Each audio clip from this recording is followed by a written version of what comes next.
little bit about the national picture in the United States and then give you a little bit of context for Philadelphia. And I'm going to talk about two municipal efforts that the city has been doing. Get Healthy Philly, which is in the Department of Public Health, which I'm the program manager for our nutrition and physical activity initiatives. And then I can talk to you briefly about the Mayor's Food Policy Advisory Council. And I can also give more detail about either of those about the Food Policy Advisory Council, or FPAC, in the questions. But I'll talk a little bit more about Get Healthy Philly. And I'm sorry, I have a cold. So just quickly, the Department of Public Health, the Philadelphia Department of Public Health, our vision is of a city where every resident can live a long, healthy, and productive life, be free of preventable disease and disability, and live, work, learn, shop, and play in environments that promote health. So we are a city, and Philadelphia is a city and county. So we're almost like a county health department in the United States. And we actually operate some healthcare clinics as well, which is unusual in the United States, in addition to some of the public health work that we do for chronic disease. You probably can't see that, so I won't really go into it too much. But Get Healthy Philly sits within the Chronic Disease Prevention Division in the Department of Public Health, which is a new division. And I'm going to give you a quick context about why a local Department of Public Health is starting to have a division that looks specifically at chronic disease. So if you think about early public health, this is a picture from Philadelphia. It's a rat receiving station, which was one of the first goals or activities of our local health department, was to get people to bring their rats in so that we could reduce the number of rats in the city. Don't deter that from visiting now, it worked. But if you'll see, I've listed here, in the 18th century, the majority of health issues we experienced were infectious diseases. So there were 66 infectious disease epidemics: smallpox, measles. I won't go through it all here, but you'll see infectious disease was a significant and main part of public health. If you look today, this is for the US. This is leading causes of death in 1900. And you'll see pneumonia, tuberculosis, gastrointestinal infections. If you look now to 2010, cancer and heart disease are the leading causes of death in the US and in Philadelphia as well. So if you're thinking about, what are the leading causes of death and disability, it's these chronic diseases that are often preventable and that are really important to address, affect people's quality of life every day. So this is quickly a map of obesity in the United States from our National Centers for Disease Control and Prevention. So you'll see in 2011, in 2012, and in 2013, you'll see rising rates of obesity across the country. And this is Pennsylvania. Right here, Philadelphia is right there. So you'll just to see how it plays out geographically, obesity is rising among our adults as well as our children, which isn't represented here. So I just talked about leading causes of death was chronic diseases, but if you think about it, the underlying or actual causes of death that affects those diseases we really see as tobacco use, poor diet, and physical inactivity are really connected with those chronic diseases. And if you address those, you can really prevent and reduce the risk of those chronic diseases.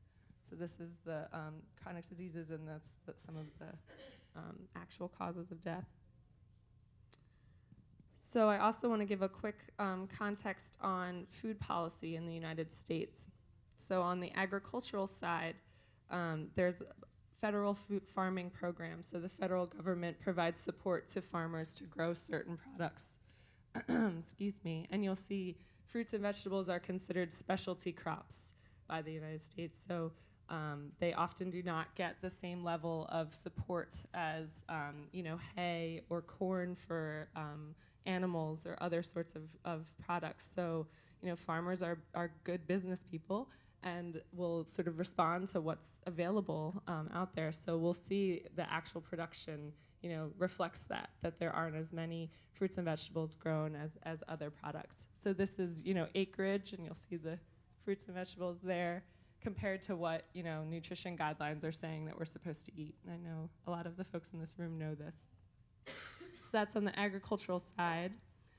On the consumption or consumer side, there's also a couple federal food programs that impact what happens at the local level and what municipalities can do or not do around food access. So one of the main ones is the Supplemental Nutrition Assistance Program, SNAP, or food stamps.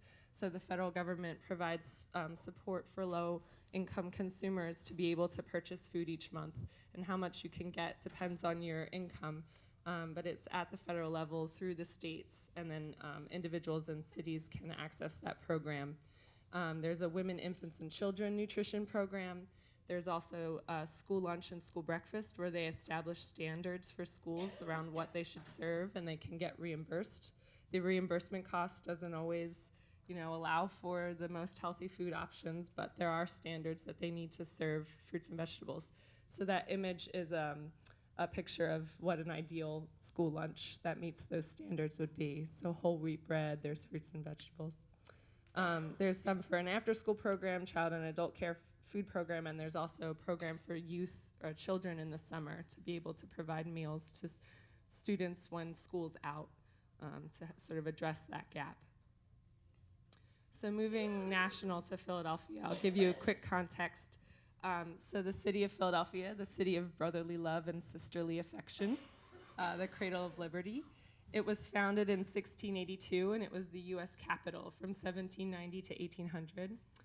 It had the first public school and the first public hospital in the U.S., the first medical school, the first newspaper, the first botanical garden, the first waterworks. So there's a lot of things that we got in there first that we're proud of, that we've been able to sort of set a standard for the country. So trying to think how we can continue that.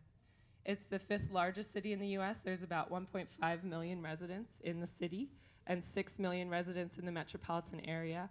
And it's the largest city in the state of Pennsylvania. But it's also, of the 10 largest U.S. cities, it's the poorest.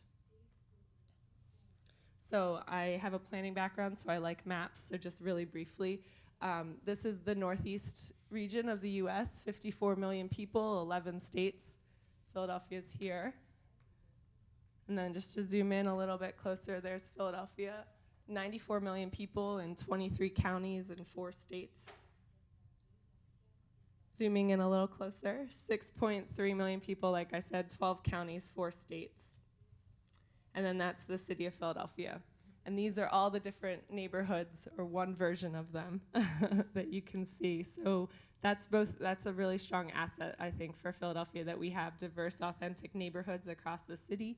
We have a strong metropolitan center. This is Center City right there. We also, though, had a history of industry.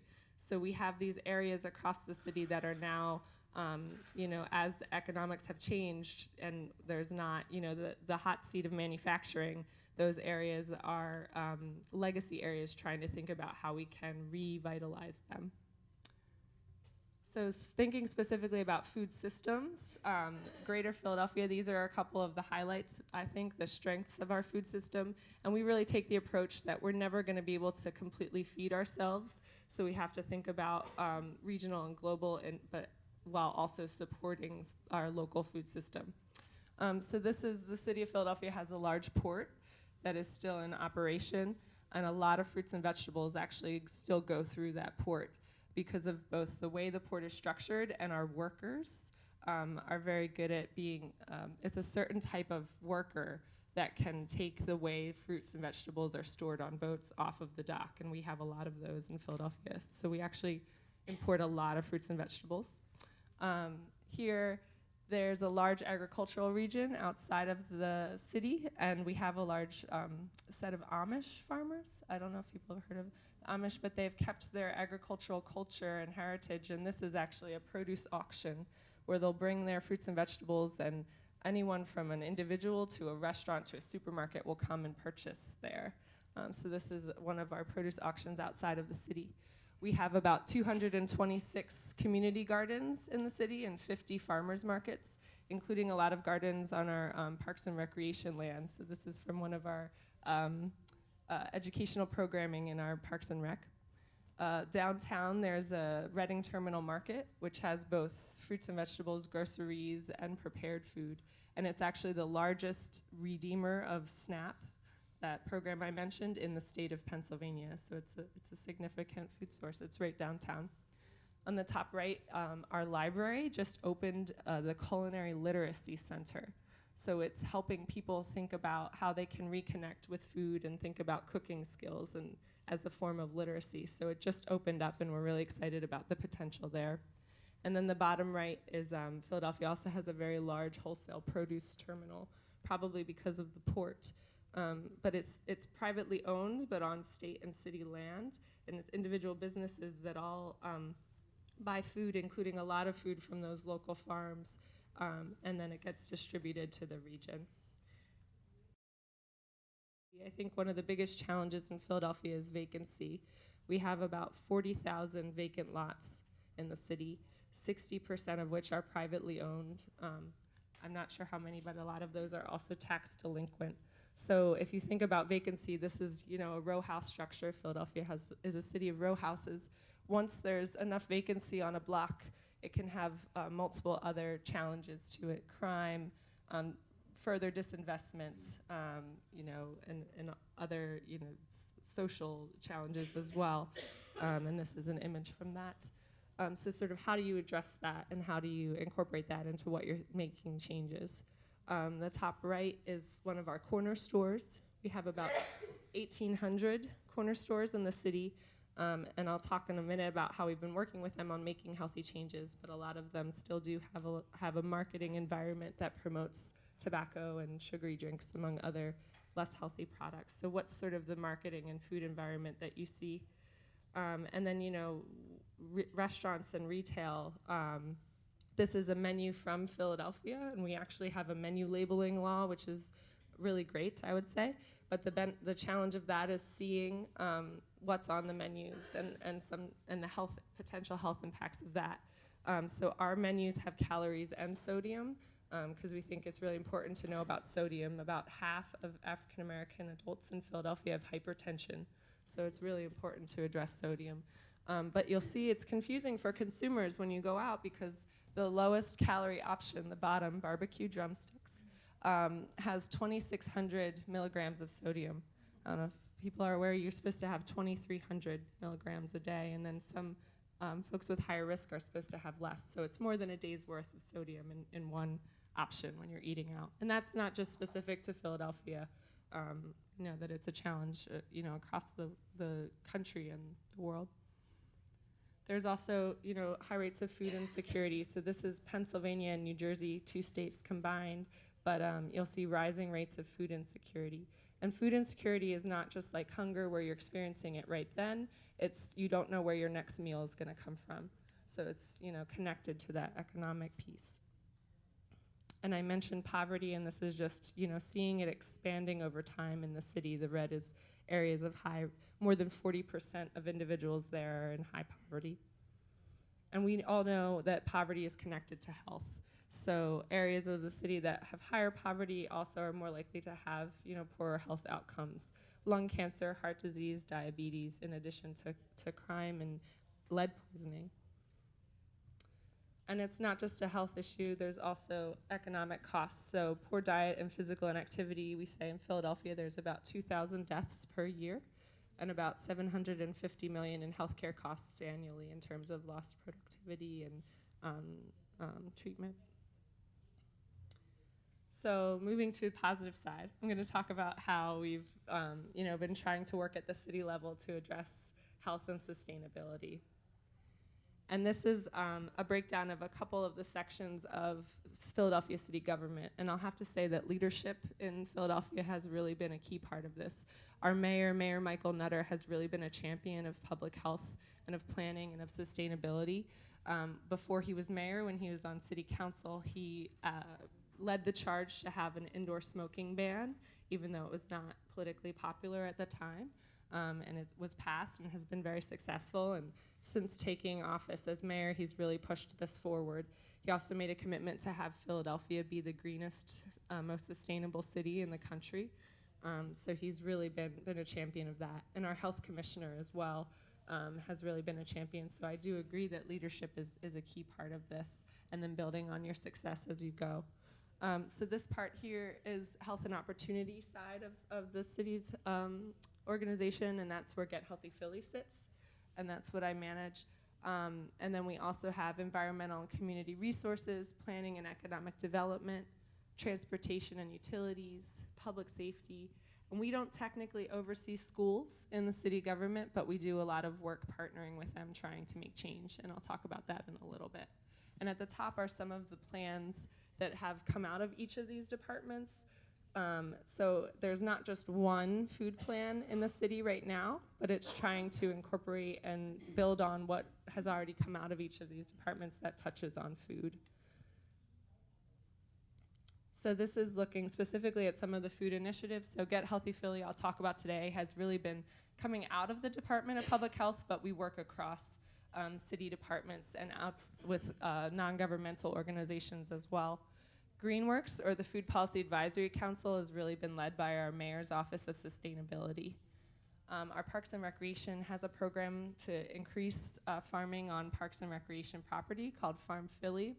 And our Mayor's Office has also been doing work, Food Access Collaborative, which is looking at charitable or emergency food and homeless individuals and how you can support that work. So we all coordinate, but there's also spearheaded by different departments. So this is the Food Policy Advisory Council. It started in 2011, and it's sort of been building the bike as you ride it. Someone told me the French phrase is knitting the sweater as the I forgot the phrase. As the sheep is there. What is it? Knitting the rug as you're walking. That's what it is. So this is a picture of our Food Policy Advisory Council. So it's a group of citizens that are appointed to specifically advise the mayor. So it is within the city government. It's staffed by the Office of Sustainability. So there is a full-time staff and also an AmeriCorps Vista, which is a federal service learning project. So there's a person every year who will be helping. And the goal is to facilitate the development of policies that improve access for Philadelphia residents to culturally appropriate, nutritionally sound, and affordable food that is grown locally through environmentally sustainable practices. So this group has really been leading the charge on local and regional food system development and community gardening, and looking at that vacant land that I mentioned earlier, and how can you really use that as an opportunity to support community gardening in the city, so to turn that from a challenge to an opportunity. So I'll talk about Get Healthy Philly a little bit more. So I don't know how easy it is to see the text, but one of the frameworks we use for Get Healthy Philly, this is called the Health Impact Pyramid, and it was from Dr. Thomas Frieden, who's the head of the U.S. Centers for Disease Control and Prevention. He was with New York City's health department prior. And it's thinking about when you look at impact in terms of the number of people that can be impacted, at the top is counseling and education, which is a really important part of health, and working one-on-one with individuals to improve their knowledge. But when you think about the role of government and cities, we also should really be working at this end of the spectrum. So thinking about how you can make a large impact by looking at the context. So thinking about what are the default decisions that are available to individuals in their environment, and how can you make sure that they are healthy where possible, and that healthy choices are equal, if not more encouraged than other options.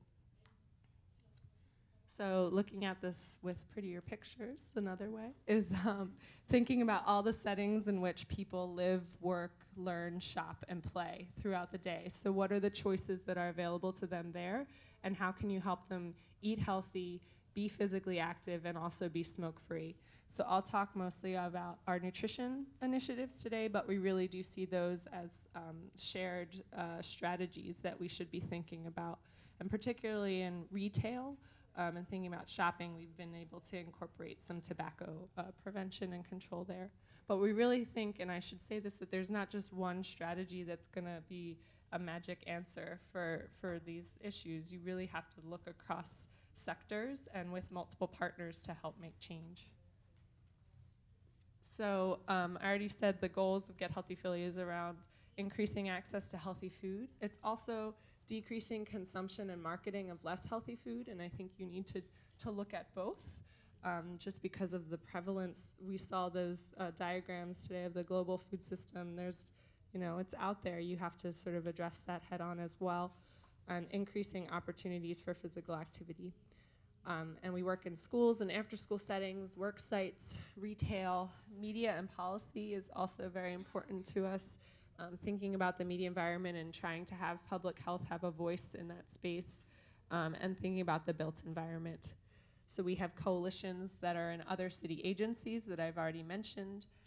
And we also have helped fund staff that are half in the health department, half in other city departments. So we have someone in the planning commission who's working on incorporating health into planning and zoning all day long.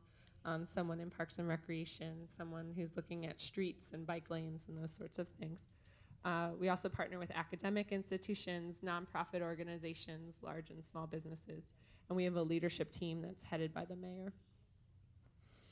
And we're really thinking about, that bottom of the pyramid I mentioned, so it's thinking about context, and we think that policy is just as important as programs at scale. So this is a list, which probably is also hard to see, of local policy change that we've promoted since 2008.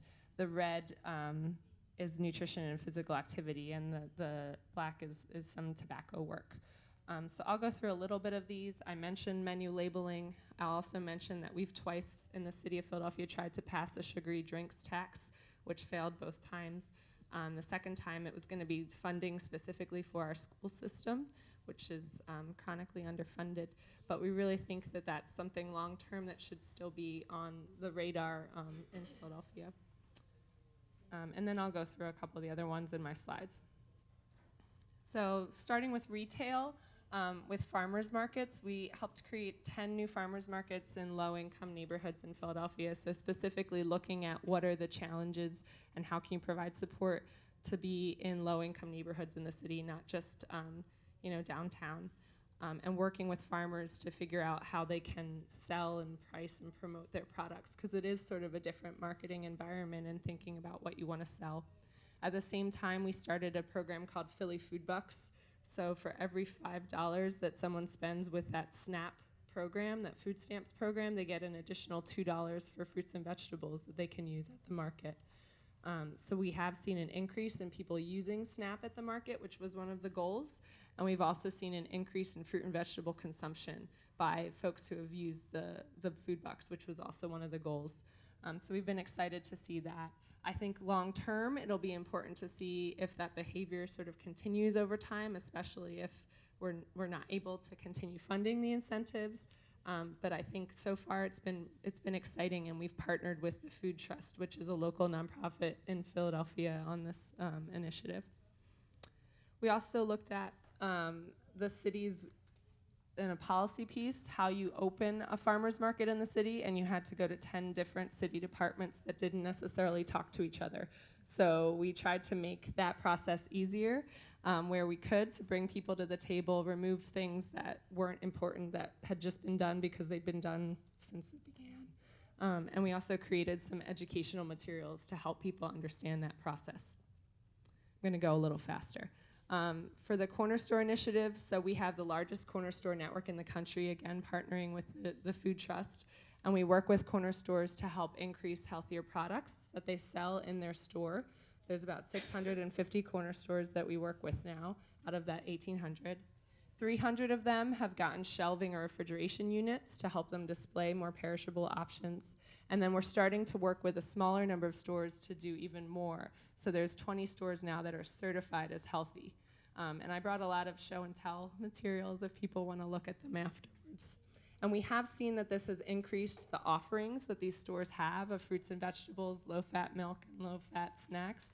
But we're looking over time at what the impact on customer purchases has been, because we know that that's ultimately how the program will be sustainable if folks keep buying those products. And this is some marketing material that we've put up in the stores. It's saying how long it would take you to work out to burn off the calories of a sugary drink. Because again, there was a study in Baltimore that showed with teens, this type of messaging was helpful in changing their purchasing to healthier beverages. So starting to put that up in the store to help increase that consumer information. We're also working with Chinese takeout restaurants, and in Philadelphia, they're a type of fast food. There's about 400 across the city. They're behind bulletproof glass. You can kind of see behind the picture maybe. And the Chinese Restaurant Association and Temple Local University approached us and said, these owners are really interested and want to work with you on how they can make changes in their restaurants. So we've started working with them to reduce their sodium. And want to see how there are things we can learn from that over time that might be adaptable to other independent restaurants. So they got training in actual low sodium food preparation, in addition to other strategies that they can use. And that's one of the owners after he completed his training. And we are seeing initially that the items that we've been focusing on are having a reduction in sodium. It's still a large amount of sodium, but it's a reduction, so trying to see over time how that can continue. We're also thinking about what food the city purchases. So there's over 20 million meals and snacks that we serve annually, and that's in our shelters, it's in the summer and after school program, it's in our prisons. So it's thinking about how we can make sure that that food sort of reflects what we're asking other individuals in the city and what best dietary guidance is. So the mayor signed an executive order in June establishing citywide nutrition standards. And we really hope that as a large purchaser, we can help push change in the market and in the supply side. And we're also going to start working with hospitals this year on helping them also adapt these standards. In schools, really quickly, we've worked with food. We've looked at water access in the cafeterias and also having students engaged in creating new menu offerings that comply with those federal standards I mentioned, and helping food service workers have more training in how they can prepare produce. We've also done some youth engagement. This is the Healthy You Positive Energy, or HYPE program, so it's helping youth be leaders in their schools to make change. So quickly with progress, this is a chart of adult obesity in Philadelphia, and you'll see in 2010 the trend line is going down, which is exciting. Even just stopping a trend, I think, can be progress. And this is some of the things that have happened in Philadelphia that we were building on, and some of the policies of Get Healthy Philly. So we're really interested to see if that trend will continue, though it's still a significant issue. 32% of adults are obese. And then looking at child obesity, we've also seen progress from 2006 to 2010.